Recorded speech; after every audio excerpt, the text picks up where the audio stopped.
I'm James Meena, Director of Opera Carolina, and welcome to this edition of Overtures, a preview to Puccini's Tosca. Tosca is Puccini's fifth opera. His first two efforts, Le Villi and Edgar, revealed a young composer whose musical and dramatic talents held great promise. With his third opera, Manon Lescaut, Puccini took his rightful place as the heir to the great Italian opera composers Rossini, Bellini, Donizetti, and Verdi. Manon Lescaut was an unqualified success. 3 years later, Puccini would write his most beloved of all operas, La Bohème. And over the next 8 years, he would capture the imagination of the musical world for generations to come with his operas Tosca and Madama Butterfly. And by the time he was invited to the Metropolitan Opera in 1910 to write La Fanciulla del West, he was the most famous opera composer in the world. Even his early operas embodied the verismo style, a style that would make Italian cinema, neo-realistic cinema, famous in the 1950s and 60s with great filmmakers like Federico Fellini. Verismo is about real people in real situations, rather than gods and goddesses, legendary figures, or kings and queens. Puccini's characters are real and could take their place today on Hollywood screens. In Victorien Sardou's play La Tosca, Puccini found a subject ideal to his taste, a dramatic and sympathetic heroine caught in a real-world conflict. Let me paint the tapestry over which the story of Tosca unfolds. The opera takes place on June 17, 1800, 3 days after the Battle of Marengo. Now, to contemporary American society, this battle and that date has very little significance. But to Europeans, it is a very important date in their history.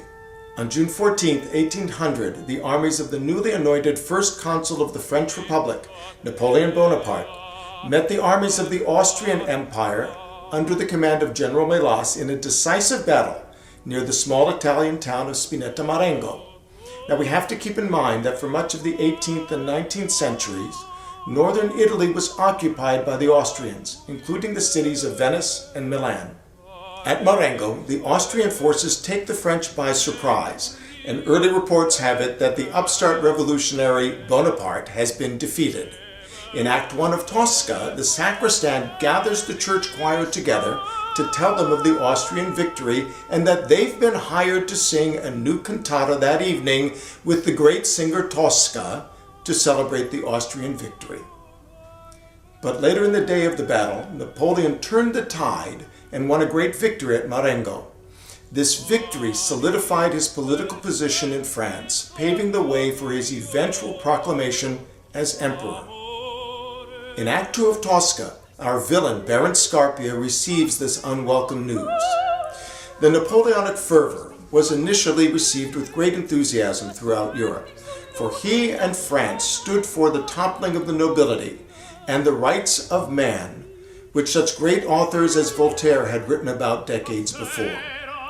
This human desire for freedom is something that graces the newspapers and news broadcasts even today.